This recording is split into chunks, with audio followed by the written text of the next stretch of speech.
10 नेता जिनकी सिर्फ एक गलती ने उनका राजनीतिक करियर बर्बाद कर दिया। नंबर 10, मणिशंकर अय्यर। एक बात बताइए, क्या कभी आपने देखा है कि एक जुमले ने पूरा चुनाव पलट दिया हो? नहीं देखा तो आज देखिए। मणिशंकर अय्यर आईएफएस अफसर, राजीव गांधी के करीबी, कांग्रेस के वरिष्ठ नेता, पढ़े लिखे, अंग्रेजी में धड़ल्ले से बोलने वाले नेता। इनका कद ऐसा था कि पार्टी में इज्जत से सुना जाता था। जनवरी 2014 लोकसभा चुनाव आने वाले थे। एक कांग्रेस कार्यक्रम में माइक के सामने अय्यर जी खड़े हुए और बोले, नरेंद्र मोदी कभी प्रधानमंत्री नहीं बन सकते। हाँ, अगर वो यहाँ चाय बेचना चाहें तो जगह मिल सकती है। भाई साहब, यह तो अपने पाँव पर कुल्हाड़ी मारना वाली बात हो गई। उन्हें लगा था शायद वो नरेंद्र मोदी को छोटा दिखा रहे हैं, लेकिन जो हुआ वो उल्टा था। मोदी ने इस बयान को अपने पूरे चुनाव प्रचार का हथियार बना लिया। मैं चाय वाला हूँ, यह नारा पूरे देश में गूंजने लगा। चाय वाले गर्व से कहने लगे, हम भी पीएम बन सकते हैं। करोड़ों लोगों ने इसे अपनी लड़ाई समझ लिया। जो बात अय्यर जी ने तंज में कही थी वो भावनात्मक आंदोलन बन गई। जुबां को रखो काबू में ये दोस्त, वरना जुबां ही डुबो देती है किश्ती। एक पल की बेपरवाही में रह जाती है बस खाली मुट्ठी। कांग्रेस ने माफी मंगवाई, पार्टी ने कुछ समय के लिए निलंबित भी किया, लेकिन नुकसान हो चुका था। और सोचिए, यह गलती इतनी बड़ी थी कि 2017 में भी उन्होंने वही दोहराया। गुजरात चुनाव से ठीक पहले मोदी को नीच किस्म का आदमी कह दिया। एक बार नहीं, 2 बार। जो दूसरों के लिए गड्ढा खोदे वो खुद उसमें गिरता है। यह कहावत मानो इन्हीं के लिए बनी थी। मणिशंकर अय्यर ने एक बार पाकिस्तान में एक समारोह में खुलेआम भारत सरकार की आलोचना की, पाकिस्तानी अधिकारियों के सामने बैठकर। इस घटना ने उनकी बची कुची राजनीतिक साख को भी लगभग शून्य कर दिया। तो बताइए, क्या एक जुमला वाकई इतना ताकतवर हो सकता है? अभी तो हमने शुरुआत की है, आगे जो आने वाला है उसमें एक नेता ने अपनी पूरी पार्टी के पीएम बनने के सपने पर खुद पानी फेर दिया। नंबर 9, शरद पवार। महाराष्ट्र की राजनीति के असली शहंशाह। 5 बार मुख्यमंत्री, 3 बार केंद्रीय मंत्री, बीसीसीआई अध्यक्ष, आईसीसी अध्यक्ष। यानी क्रिकेट हो या राजनीति, पवार साहब का सिक्का हर जगह चलता था। 1991 में जब पीवी नरसिम्हा राव प्रधानमंत्री बने तब कांग्रेस के कई नेता चाहते थे कि पवार बने। यह बात बहुत कम लोगों को पता है, लेकिन राव साहब की राजनीतिक चतुराई के आगे पवार साहब कुछ नहीं कर पाए। खैर, 1999 आया, सोनिया गांधी कांग्रेस अध्यक्षा थी, चुनाव आने वाले थे और पवार साहब के मन में एक ख्याल आया, एक ऐसा ख्याल जो उन्हें भारी पड़ने वाला था। उन्होंने पीए संगमा और तारिक अनवर के साथ मिलकर बयान दिया, विदेश में जन्मी कोई भी महिला भारत की प्रधानमंत्री नहीं बन सकती। यह निशाना था सोनिया गांधी पर। नतीजा, कांग्रेस ने तीनों को पार्टी से निकाल दिया। पवार साहब ने एनसीपी बनाई बड़े दमखम से, लेकिन फिर 1999 के चुनाव हुए और उन्होंने खुद उसी सोनिया गांधी के साथ हाथ मिलाया। उन्हीं की पार्टी के साथ गठबंधन करके महाराष्ट्र में सरकार बनाई। जिसे छोड़ा था शान से उसी के दर पे जाना पड़ा। राजनीति का यही दस्तूर है, खुद ही अपना सर झुकाना पड़ा। हाथी के दांत खाने के और दिखाने के और, यह नहीं, यहाँ तो बयान देने के और थे और करने के और। शरद पवार ने 1978 में इंदिरा गांधी का विरोध करते हुए महाराष्ट्र में अपनी अलग सरकार बनाई थी। 1986 में इंदिरा की हत्या के बाद वो वापस कांग्रेस में आए। 1999 में फिर गए फिर आए। एक ही पार्टी को छोड़ना और लौटना, यह सिलसिला जीवन भर चला। आधी छोड़ पूरी को धावे, आधी मिले न पूरी पावे। यह कहावत पवार साहब पर बिल्कुल सटीक बैठती है। पीएम की कुर्सी हमेशा उनसे दूर रही और इसकी सबसे बड़ी वजह उन्हीं के अपने फैसले थे। आगे नंबर 8 पर जो कहानी है वो थोड़ी हटकर है, जहां साड़ियां, जूते और सोना, इन सब ने एक नेता का सिंहासन डुबो दिया। नंबर 8 है जयललिता। रुकिए, एक सवाल, अगर किसी के घर में 10,500 साड़ियाँ हों, 750 जोड़ी जूते हों और 28 किलो सोना हो, तो आप उस इंसान को क्या कहेंगे? अमीर, बहुत अमीर, या फिर मुश्किल में? तमिलनाडु की अम्मा जयललिता, एक अभिनेत्री से लेकर मुख्यमंत्री तक, तमिलनाडु में उनकी इज्जत इतनी थी कि लोग उन्हें माँ मानते थे, पोस्टर पर फूल माला चढ़ाते थे। 1996 में आयकर विभाग ने उनके घर छापा मारा और जो मिला उसे देखकर अधिकारी खुद हैरान रह गए। 10,500 साड़ियाँ, 750 जोड़ी जूते, 800 एकड़ जमीन, 28 किलो सोना और करोड़ों की चल अचल संपत्ति जो उनकी आमदनी से कहीं ज़्यादा थी। घर में घी भी था, दूध भी था, बस हिसाब नहीं था। जितनी चादर हो उतने ही पाँव फैलाओ, यह कहावत उन्होंने कभी सुनी ही नहीं लगती। 1996 में तमिलनाडु की जनता ने उन्हें सत्ता से बाहर किया। करुणानिधि की डीएमके सत्ता में आई, लेकिन जयललिता वापस आई, फिर सीएम बनी और फिर आया 2014 का वो काला दिन। 18 साल बाद बेंगलुरु की एक अदालत ने उन्हें आय से अधिक संपत्ति के मामले में दोषी करार दिया। 4 साल की सजा, जुर्माना और सीएम पद से इस्तीफा। सत्ता की चाह में जो जमा किया वही जमा एक दिन डूबो गई। अम्मा कहलाई लाखों की, पर किस्मत ने उन्हें रुला गई। उनके घर में जो 10,500 साड़ियाँ मिली, उन्हें गिनने में जांचकर्ताओं को कई दिन लगे। जूतों का एक कमरा अलग था और सोने की तादाद इतनी थी कि एक छोटी ज्वेलरी की दुकान खुल जाती। लेकिन असली नाटक आगे था। कर्नाटक हाई कोर्ट ने उन्हें बरी कर दिया। वो फिर सीएम बनी और फिर सुप्रीम कोर्ट ने दोबारा दोषी करार दिया। 2016 में उनका निधन हो गया। एक विवादास्पद अध्याय हमेशा के लिए बंद हो गया। नाच न जाने आंगन टेढ़ा, लेकिन यहाँ तो आंगन भी टेढ़ा था और नाच भी। तो सोचिए, अगर वो संपत्ति का हिसाब दे पाती तो क्या इतिहास अलग होता। आगे बढ़िए। नंबर 7 पर एक ऐसा नेता आता है जिसकी गलती ने उसकी पार्टी की सरकार को ही डुबो दिया। नंबर 7, राहुल गांधी। अक्टूबर 2013 लोकसभा चुनाव बस कुछ महीने दूर थे। सुप्रीम कोर्ट ने एक फैसला दिया था, दोषी सांसद और विधायक चुनाव नहीं लड़ सकते। मनमोहन सिंह की सरकार ने इसके जवाब में एक अध्यादेश लाया जो दोषी नेताओं को बचाने का रास्ता खोलता था। मनमोहन सिंह ने उसे मंजूरी दी और उसी दिन एक प्रेस कॉन्फ्रेंस में राहुल गांधी मंच पर आए। उनके हाथ में उसी अध्यादेश की कागजी प्रति थी और उन्होंने कैमरों के सामने उसे फाड़ दिया। बोले, यह अध्यादेश बकवास है, इसे फाड़ देना चाहिए। भाई, यह तो अपनी ही छत पर पत्थर मारना कहते हैं। मनमोहन सिंह उस वक्त विदेश दौरे पर थे। प्रेस ने उनसे पूछा, आपके उपाध्यक्ष ने आपके फैसले को बकवास बोल दिया। उन्होंने कहा, यह बहुत दुर्भाग्यपूर्ण है। खुद के घर को खुद लगाई आग, फिर पूछते हो राख क्यों मिली। नेता वही जो सोचकर बोले, पर बिन सोचे बात निकली। जिस अध्यादेश को राहुल गांधी ने बकवास बोला, वो असल में दोषी नेताओं को बचाने के लिए था। यानी उन्होंने जो फाड़ा वो कानूनी रूप से भ्रष्ट नेताओं को राहत देने वाला था और उन्होंने इसे फाड़कर खुद को ईमानदार दिखाने की कोशिश की, जबकि उनकी अपनी पार्टी की सरकार वही अध्यादेश लाई थी। उल्टा चोर कोतवाल को डांटे, एकदम सटीक। जो बोया सो काटा। 2014 में 44 सीटें, इतिहास की सबसे बड़ी हार। घर का भेदी लंका ढाए, यहाँ तो खुद ने ही किला तोड़ा। लेकिन अगला नेता जो आने वाला है, उसकी एक घोषणा ने पूरे देश में आग लगा दी थी, शाब्दिक रूप से। Number 6, BP Singh. 1990 Delhi. BP Singh प्रधानमंत्री थे। जनता दल की सरकार बीजेपी और वाम दलों के समर्थन पर टिकी।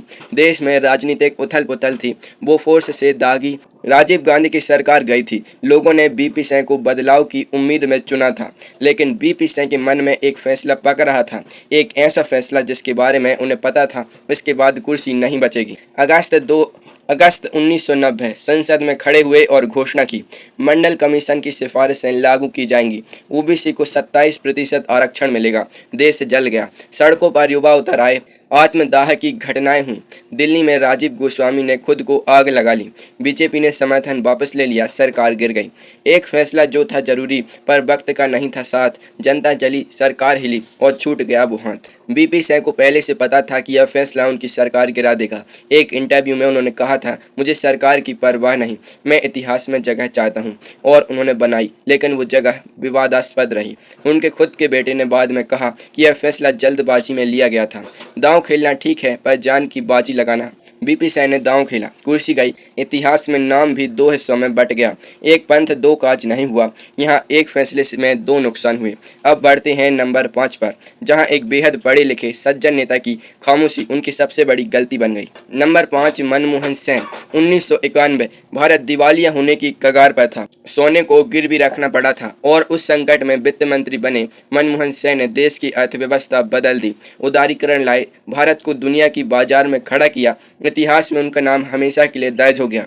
2004 में वो प्रधानमंत्री बने।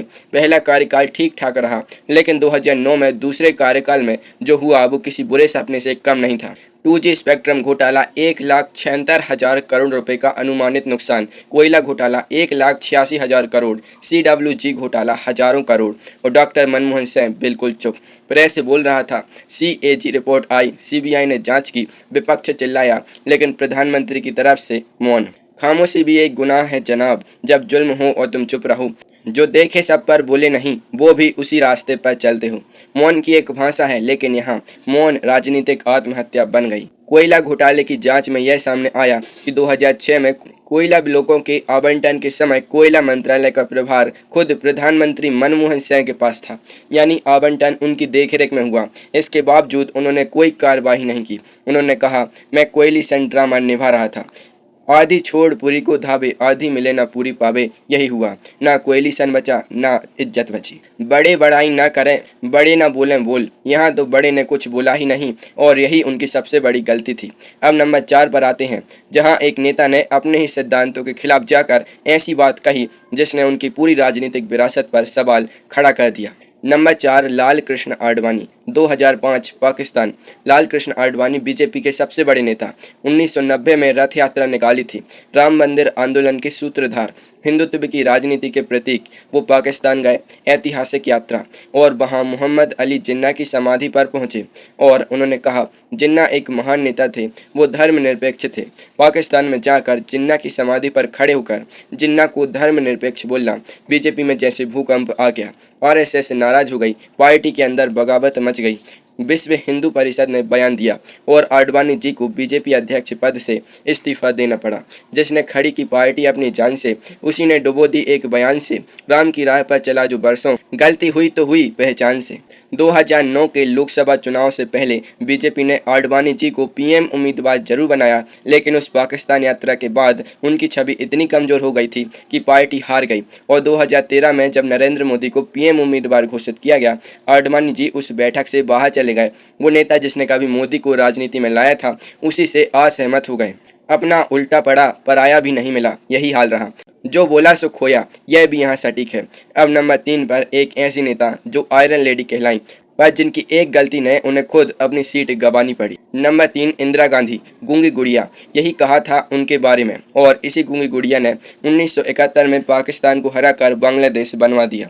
दुनिया ने लोहा मान लिया, लेकिन 1975 में एक अदालत के फैसले ने सब बदल दिया। इलाहाबाद हाई कोर्ट ने उनका 1971 का चुनाव रद्द कर दिया। आरोप था सरकारी मशीनरी का चुनाव में दुरुपयोग। अब इंदिरा गांधी के सामने 2 रास्ते थे, पहला इस्तीफा, दूसरा आपातकाल। उन्होंने दूसरा चुना। 25 जून 1975, भारत में आपातकाल, अखबार बंद, विपक्षी नेता जेल में, अभिव्यक्ति की आज़ादी खत्म। जयप्रकाश नारायण, अटल बिहारी वाजपेयी, लाल कृष्ण आडवाणी सब गिरफ्तार। और उनके बेटे संजय गांधी ने जो जबरन नसबंदी अभियान चलाया, उसमें लाखों लोग प्रभावित हुए। गरीबों, मजदूरों को जबरन नसबंदी के लिए ले जाया गया। सत्ता की नशा ऐसी होती है यारों, जो लाख भले हों एक बुरा काम करवा देती है। जो लिखे थे पन्ने जीत के, वो इमरजेंसी मिटा देती है। 1977 में जब चुनाव हुए, इंदिरा गांधी न सिर्फ हारी बल्कि खुद अपनी सीट से हारी। इंदिरा गांधी ने 1977 में खुद चुनाव इसलिए करवाए क्योंकि उनके करीबी सलाहकारों और ज्योतिषियों ने कहा था कि नतीजे उनके पक्ष में होंगे। उन्हें पूरा यकीन था कि जनता उन्हें माफ़ कर देगी, लेकिन जनता ने कुछ और सोचा था। है चमकती चीज़ सोना नहीं होती। इंदिरा को लगा सत्ता उनकी मुट्ठी में है। जनता ने खुलासा किया कि नहीं है। अति सर्वत्र वर्जित, हद से ज़्यादा हर चीज़ बुरी होती है। इंदिरा गांधी 1980 में वापस आई प्रचंड बहुमत से, लेकिन फिर 1984 का ऑपरेशन ब्लू स्टार हुआ और उसके बाद जो हुआ वो भारत के इतिहास का सबसे दुखद दिन था। लेकिन वो कहानी किसी और दिन के लिए। अभी चलते हैं नंबर 2 पर, जहां एक ऐसा दाग लगा जो आज तक नहीं धुला। नंबर 2, राजीव गांधी। 1984 मां की हत्या के बाद 40 साल की उम्र में प्रधानमंत्री। सहानुभूति की लहर पर 415 सीटें, अब तक की सबसे बड़ी जीत। देश को उम्मीद थी, युवा चेहरा, कंप्यूटर की बात, 21वीं सदी के भारत का सपना। 1985, 1986, 1987 ठीक ठाक चले और फिर 1987 में एक नाम आया, बोफोर्स। स्वीडन की कंपनी बोफोर्स से भारत ने तोपें खरीदी थी। 1437 करोड़ का सौदा, लेकिन आरोप लगा कि इसमें 64 करोड़ रुपए की दलाली की गई और वो दलाली एक ऐसे इटालियन व्यवसायी को मिली जो राजीव गांधी के बेहद करीब था। नाम था ओट्टावियो क्वात्रोची। बीपी सिंह ने मुद्दा उठाया, रक्षा मंत्री पद से इस्तीफा दिया। स्वीडिश रेडियो ने रिपोर्ट की और पूरे देश में नारा गूंजने लगा, गली गली में शोर है, राजीव गांधी चोर है। जो आया था उजाला बनकर, वो खुद अंधेरे में खो गया। जन जन की थी जिस पर नजर, वो दाग से भरा हो गया। ओट्टावियो क्वात्रोची कभी गिरफ्तार नहीं हुए। 1993 में वो चुपचाप भारत छोड़कर चले गए। और सबसे चौंकाने वाली बात, 2007 में जब अर्जेंटीना में उनके बैंक खाते फ्रीज हुए थे, तो यूपीए सरकार के सॉलिसिटर जनरल ने खुद अर्जेंटीना जाकर उनके खाते अनफ्रीज करवाए। यानी जिस पर आरोप था उसे उसी पार्टी ने बचाया। चोर की दाढ़ी में तिनका, यहाँ तो दाढ़ी वालों ने खुद तिनका हटाया। एक मछली पूरे तालाब को गंदा कर देती है। बोफोर्स ने राजीव गांधी की पूरी विरासत पर सवाल खड़े कर दिए। 1989 में राजीव गांधी सत्ता से बाहर हुए और 1991 में एक रैली में वो दुनिया छोड़ गए। एक महान यात्रा का दुखद अंत। और अब नंबर 1 जो हमने सबसे बाद में रखा, क्योंकि यह कहानी सिर्फ एक नेता की कहानी नहीं है, यह उस दिन की कहानी है जो भारत का इतिहास हमेशा के लिए बदल गया। और उस दिन जो व्यक्ति सबसे महत्वपूर्ण कुर्सी पर था वो क्या कर रहा था। नंबर 1, पी.वी. नरसिम्हा राव। 6 दिसंबर 1992 दोपहर का वक्त। अयोध्या में हजारों कार सेवक जमा थे। बाबरी मस्जिद के सामने दिल्ली में 7 रेस कोर्स रोड पर प्रधानमंत्री पी.वी. नरसिम्हा राव बैठे थे। सुप्रीम कोर्ट ने उनसे वादा लिया था, लिखित आश्वासन था, बाबरी मस्जिद सुरक्षित रहेगी। उस दिन सुबह से खुफिया रिपोर्टें आ रही थीं। आईबी ने बताया था माहौल खतरनाक है। और फिर दोपहर में कार सेवकों ने ढांचे पर चढ़ना शुरू किया। फोन पर फोन आए। गृह मंत्री एस.बी. चौहान ने कहा, कुछ करना होगा, सेना को बुलाओ, अर्धसैनिक बलों को भेजो। और पी.वी. नरसिम्हा राव उस सबसे नाजुक घड़ी में एक धार्मिक ग्रंथ पढ़ रहे थे। जो था जिम्मेदार उस पल का, वो ग्रंथ में डूबा बैठा था। इतिहास बना दोपहर उस दिन और वो खामोश खड़ा था। ढांचा गिर गया। इसके बाद जो हुआ वो भारत के इतिहास के सबसे दर्दनाक पन्नों में दर्ज है। देश भर में दंगे, हजारों लोगों की जानें, बॉम्बे, सूरत, भोपाल, हर जगह आग। पी.वी. नरसिम्हा राव पर आरोप लगा कि उन्होंने जानबूझकर कोई कदम नहीं उठाया। 6 दिसंबर 1992 से पहले केंद्र सरकार के पास आईबी की एक खुफिया रिपोर्ट थी जिसमें साफ लिखा था कि कार सेवक ढांचा गिराने की योजना बना रहे हैं। इसके बावजूद उत्तर प्रदेश सरकार पर दबाव नहीं बनाया गया। केंद्रीय बल पर्याप्त मात्रा में नहीं भेजे गए। जो चेताया गया था उसे नज़रअंदाज किया गया। 1996 में उनकी सरकार गई। फिर आया जेएमएम बिल खरीद घोटाला।